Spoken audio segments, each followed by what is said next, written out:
Baik. Bismillahirrahmanirrahim. Assalamualaikum warahmatullahi wabarakatuh. Waalaikumsalam warahmatullahi wabarakatuh. Bagaimana kabarnya hari ini?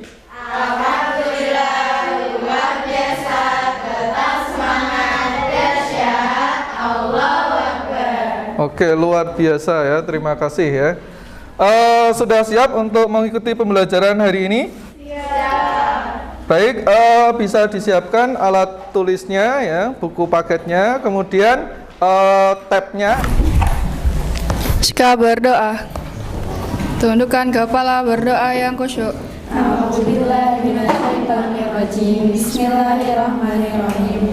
Allahumma ahmini rusdi wa ibni syari nafsi. Rabbi zidni ilman nafi'a warzuqni fahma. Rabbi shrah li sadri wa yassir li amri wahlul 'uqdatam min lisani yafqahu qawli. Kemudian Pak Mustaqim mau mengabsen ya kehadiran. Hari ini siapa yang tidak masuk?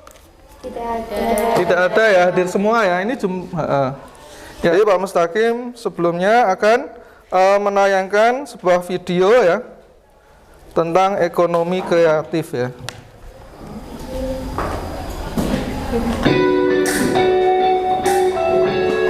Dengan segala potensi Ya, silakan bisa kalian lihat ya, bisa disimak ya. akan berbagai peluang usaha dan bisnis kreatif, khususnya bagi ranah UMKM. Apalagi selama pandemi, kreativitas menjadi hal penting agar bisnis tetap menarik untuk dilirik banyak orang. Namun ternyata ada beberapa jenis peluang usaha bisnis kreatif lainnya di luar negeri yang masih jarang ada di Indonesia. Tentunya tidak ada salahnya untuk menjadikan bisnis kreatif di luar negeri ini untuk dikembangkan di Indonesia. Berikut ini 5 jenis peluang usaha bisnis kreatif yang populer di luar negeri tapi masih jarang ada di Indonesia. Yang pertama, jasa sewa ayam. Jika selama ini bisnis ternak ayam sudah sangat biasa di Indonesia, maka di luar negeri, tepatnya di Traverse City, Chicago, Amerika Serikat, ada sebuah bisnis jasa penyewaan ayam. Dengan menyewakan ayam, sang pencetus ide Leslie Sweetor ingin memberikan kemudahan kepada masyarakat yang ingin mendapatkan telur ayam. Dan menariknya, ide usahanya tersebut mendapatkan sambutan positif dari banyak masyarakat di sana. Uniknya, ayam yang disewakan tersebut akan dikembalikan jika sudah berhasil menetaskan sebuah telur yang nantinya akan dikonsumsi. Kelima, tanaman dengan menggunakan listrik. Salah satu perusahaan di Amerika Serikat telah berhasil mengembangkan sebuah metode untuk menanam tumbuhan di dalam ruangan tertutup dengan menggunakan listrik. Cara ini sangat berguna bagi orang-orang yang ingin memelihara tanaman ataupun ingin berkebun namun memiliki lahan rumah yang sempit. Di Indonesia, peluang usaha seperti ini sangat cocok ditujukan kepada masyarakat yang tinggal di apartemen ataupun perumahan yang tidak memiliki banyak lahan. Sebelumnya ada yang masih ingat kita kemarin sudah belajar tentang apa? Ada yang masih ingat? Vide. Ya. Terus materi sebelumnya itu tentang perdagangan internasional. Oh ya, terima kasih ya. Apakah dari kalian yang keluarganya ya memiliki usaha atau bisnis seperti itu? Ada tidak? Izah ya. Ada catering, cafe Catering, sama ya? bakery. Kafe sama bakery ya. Magang sejak SD. Oh, pernah magang sejak SD ya? Ada cita-cita jadi pengusaha? Amin. Ya, amin. Kompetensi dasarnya yaitu menganalisis ketergantungan antar uang, dilihat dari konsep ekonomi dan pengaruhnya terhadap migrasi penduduk, transportasi, lembaga sosial dan ekonomi, pekerjaan, pendidikan dan kesejahteraan masyarakat. Kemudian untuk KD 4.3-nya menyajikan hasil analisis tentang ketergantungan antar uang, dilihat dari konsep ekonomi dan pengaruhnya terhadap migrasi penduduk, transportasi, lembaga sosial dan ekonomi, pekerjaan, pendidikan dan kesejahteraan masyarakat.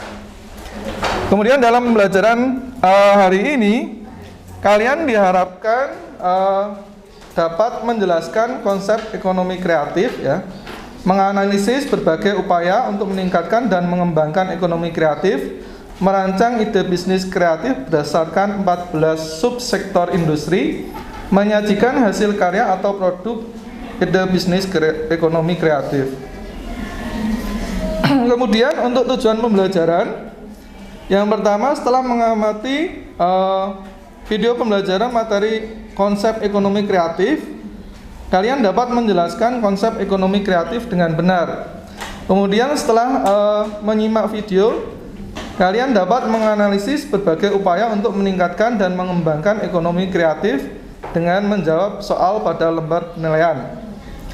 Kemudian yang ketiga, setelah mempelajari materi ekonomi kreatif dengan menggunakan model pembelajaran project based learning, jadi kita kali ini menggunakan model pembelajaran yang disebut dengan project based learning atau pembelajaran berbasis proyek atau produk ya. Melalui pengamatan video, maka peserta didik dapat merancang ide bisnis kreatif berdasarkan 14 subsektor industri dengan penuh semangat, disiplin, dan bertanggung jawab. Kemudian nanti di akhir ada ya, yang keempat ini setelah mengerjakan LKPD, kalian dapat menyajikan hasil karya atau produk ide bisnis kreatif menggunakan PowerPoint. Jadi nanti dikerjakan di tab seperti itu untuk membangun ekonomi kreatif dengan penuh tanggung jawab, kerja keras, toleransi, dan bekerja sama. Kemudian untuk langkah pembelajarannya, yang pertama adalah nanti kalian akan mengamati video yang Pak Mustaqim tayangkan. Kemudian yang kedua, mendesain perencanaan produk. Yang ketiga, menyusun jadwal pembuatan. Yang keempat, diskusi ya, diskusi kelompok dengan LKPD yang sudah saya siapkan.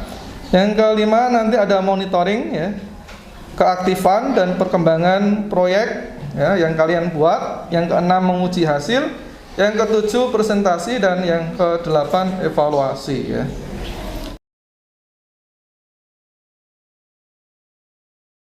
Sebelum mengerjakan, kita melihat dulu ya video berikut ini ya.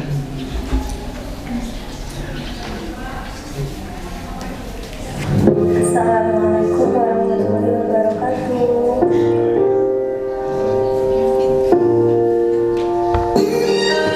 Saya Delisa Fitri, NPM 4019015. Berikut adalah profil usaha saya, yaitu Safi Collection. Di sini saya menyediakan tas, SAP, baju, dan fashion wanita lainnya.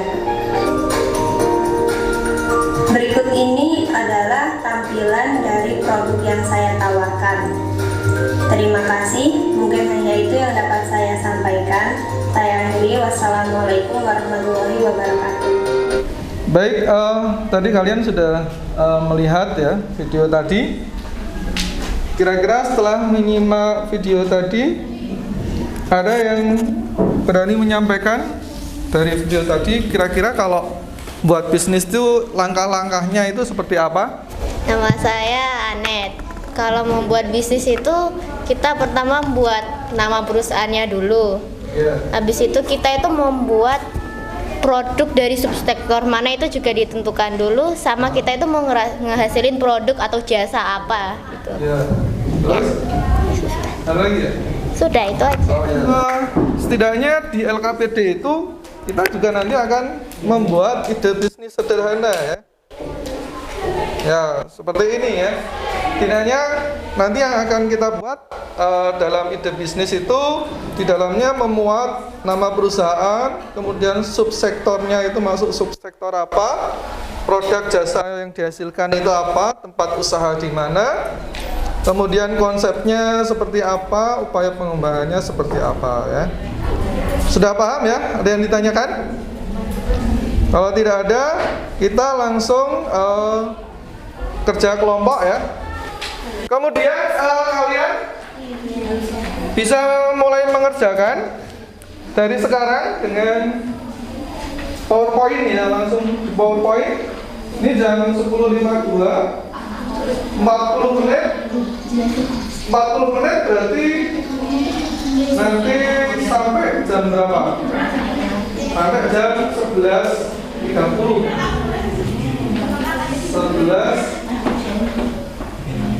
11.33 ya. 11.33 ya. Sampai jam 11.30. Nanti sampai jam 11.20 nanti Pak Mustaqim akan mengingatkan ya, apakah pekerjaannya sudah selesai atau belum ya. Ya, kalau ada kendala bisa gimana? Yang PowerPoint itu jawabannya slide baru ya. Ya, kalau nggak bisa copy berarti diketik ya. Oh, itu PowerPoint-nya bisa ya? Hah? Bisa ya?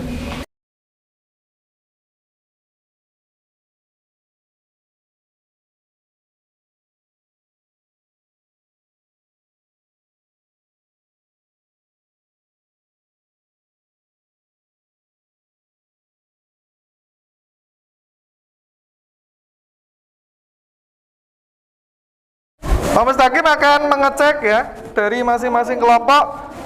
Kelompok 4 sudah sampai mana? Nomor 3 yang F ya.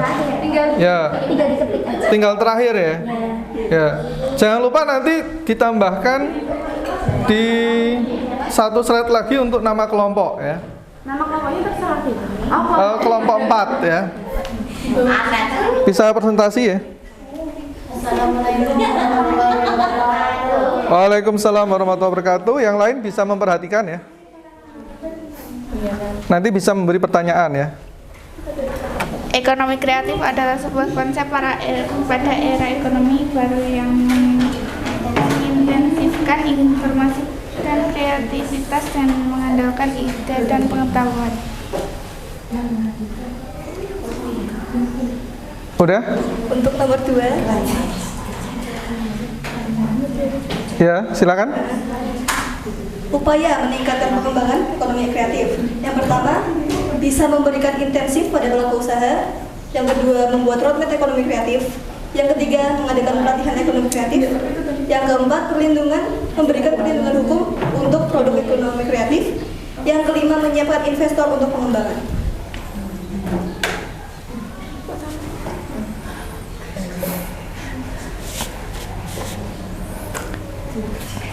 Yang ketiga, rencana ide bisnis. Nanti ya. Perusahaannya, Bascraft, subsektornya kerajinan, produknya dekorasi kerajinan dari kaca. Jadi ini produk kita itu namanya kan Glasscraft. Itu sebuah kerajinan dari kaca bekas. Jadi bisa dari botol kaca atau apa-apa gitu lah, pokoknya kaca. Terus kaca ini kita itu bisa jadi kerajinan yang bisa jadi miniatur monumen, kota atau apa, atau objek-objek kayak Hello Kitty atau apa.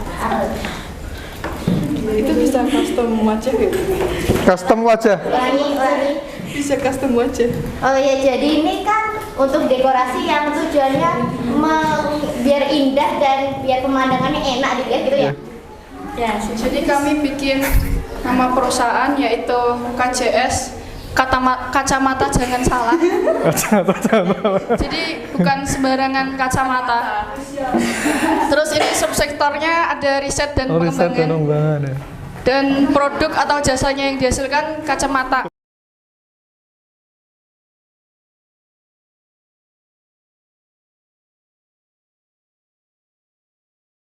Kita akan melakukan refleksi ya pada pembelajaran hari ini.